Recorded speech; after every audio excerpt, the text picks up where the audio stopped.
Yet if there is the influence of a greater magnetism, if the Siddha Manjari is constantly bound by the force of greater attraction, greater sweetness, and greater beauty, she can easily deflect his absolute unlimited wantonness. That is Sri Radhika. Without her shelter, who could stand a chance? Radhika, the supreme Sarup Shakti counterpart of Sri Krishna, is also Vibhu. She too is unlimited, as are her many Kayavyuha confidantes. As such, Sri Radhika, on the basis of her transcendental preponderance, can effectively ward off the rapacious cupidity of her lover when she deems it necessary to play hard to get. So too, under the auspices of Radha, can her privileged Vibhanangsa Kinkari, through her bond of affection to Radha, reinforced by her Sakhi Guru's potent directives which totally accord with Radha's wishes.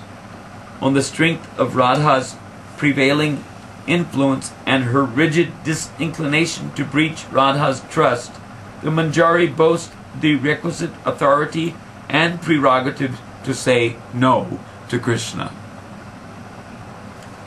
Resisting, she may address Krishna in the following words. Quote, "Hey, you Lumpata, control your senses. Forget it. I'm not yours for the taking. I belong to Swamini.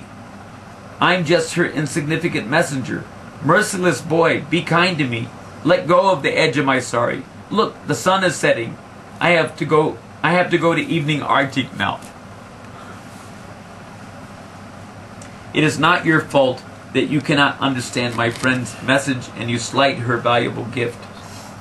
You are just too unintelligent to understand. Manjari telling you. Krishna, why do you raise the fearsome Cupid's bows of your eyebrows in that way? O Krishna, O Moon of Braja, if you neglect my friend and instead try to make advances upon me, I shall give up my life on the spot.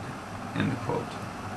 In this way, the jiva, though very insignificant, also facilely acquires the power to purposefully play hard to get. At this juncture, the Parakya influence displays another noteworthy facet. Unattainability on the basis of Radha's dominion appreciably places the Sadhan Siddha Manjari in a much fairer light. Due to the inaccessibility of Radha's maidservant, which generates an increased fascination within Krishna's heart, the value of the infinitesimal becomes greatly amplified. Magnified. Something easily obtained can be easily taken for granted or abandoned. Something rarely gained, even after considerable struggle, becomes highly treasured. Krishna can easily overlook, disregard, or cast aside the minute jiva. What is the appeal of an insignificant spark compared with that of an unlimited fire? Radha and Krishna are said to be like a single ghee lamp with two immaculate, brightly blazing, infinite love flames. They are ontologically one soul, yet inconceivably they morphologically manifest as two differentiated, synergistically infatuating and infatuated, limitlessly lovable supreme personalities. In the contest of their infinite sublime love infatuations, neither admits defeat. Their absolute love play is perfect and complete. Yet, we see that they, in the course of their leelas, from time to time, make themselves scarce so as to augment each other's worth before one another. Sometimes Krishna disappears to increase the gopi's love for himself, and at other times when, for instance, she finds that Krishna has already started the Rasa Leela, before her arrival to the Ras Mandal. Radhika, unseen by anyone, indignantly goes into hiding across the Yamuna to mope a Mansarovara lake of tears. No one likes to be taken cheaply. Everyone likes to be appreciated. Why? Because the same psychology is originally there in the Absolute. If the infinite counterpart aspects of the Absolute see the need to actively expand each other's estimation of one another's worth, then how much more of such necessity exists for the relatively inconsequential Vibhanangsa Jivas in their approach to the Lord's reciprocal relationship. The plight of the Jiva is such that her finitude hardly adds up to very much in face of the unlimited fancy of the Absolute. Oversimplifying the matter, some would suggest that the unlimitedness of Krishna's heart can certainly accommodate and magnify even the smallest of the smallest spark of prema. Although that is not incorrect, still it may be objectively observed that when the Jiva spark becomes especially splendorous by dancing in proximity to Sri Radhika's unlimited dazzling Vama Madhya love flame, Krishna's appreciation of the Jiva becomes extraordinarily enriched and distinctly sustainable. That is the sum and substance of Hare Krishna Mahamantra Sankirtan. Do not bother yourself to become too much infatuated with Krishna. Rather, act in such a way that Lord Krishna may become ever more infatuated with you by dancing and chanting in the proximity of Radharani's infinite love flame. Radharani, Hare Krishna, Krishna Krishna, Hare Hare Ram, Hare Ram. You know, that is Sankirtan. Mahamantra Sankirtan means the soul is dancing in the proximity of Radha's love flame. What happens?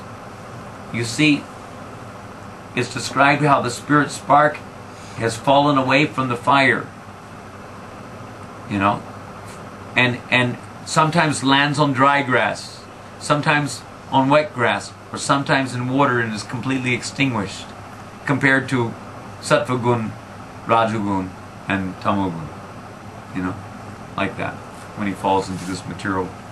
Karanam guna sangasya sarasat janma yonishu. So when the spirit spark falls away, then the natural brilliance of the soul is diminished terribly. But when the spark comes into the proximity of the fire, then the spark begins to glow brilliant again.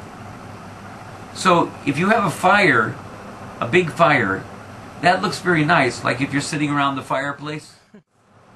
So the when you're watching a fire, fire looks nice, but what makes the fire look nice, even more nice, is when there are many sparks dancing around. Then the fire looks like it's an ecstasy, doesn't it? Mm.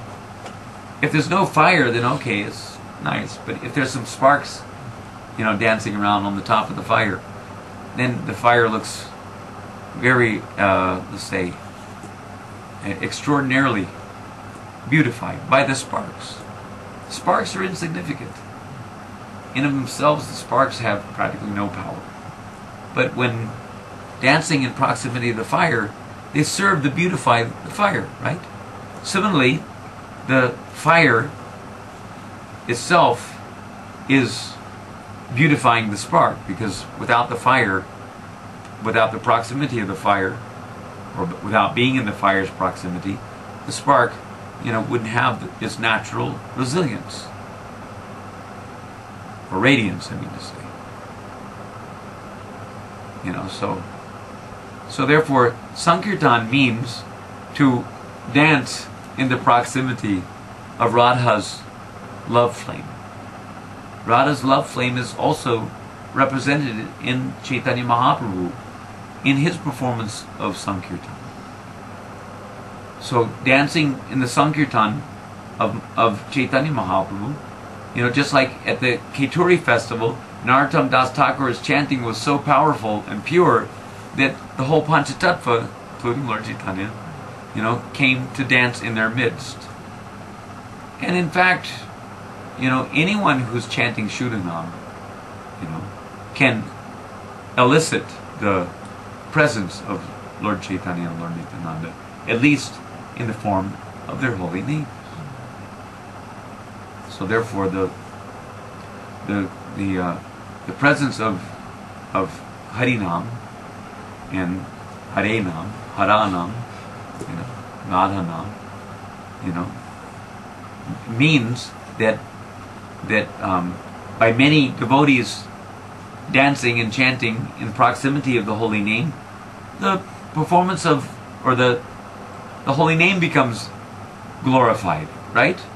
And at the same time, the natural Krishna consciousness, or you can say that natural street disposition of the soul, which is feminine in quality, which is pure ananda, pure bliss in the matter of selfless service to the lotus feet of Radha and Krishna, becomes illuminated in the heart of the devotee.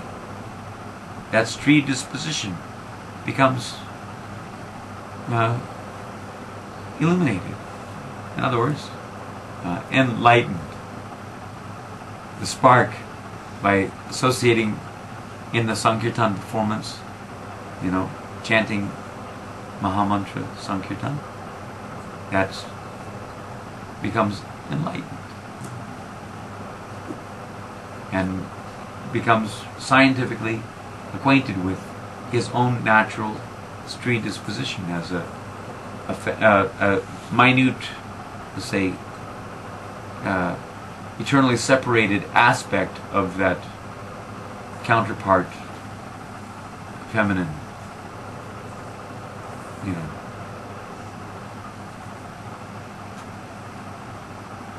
aspect of divinity. Krishna.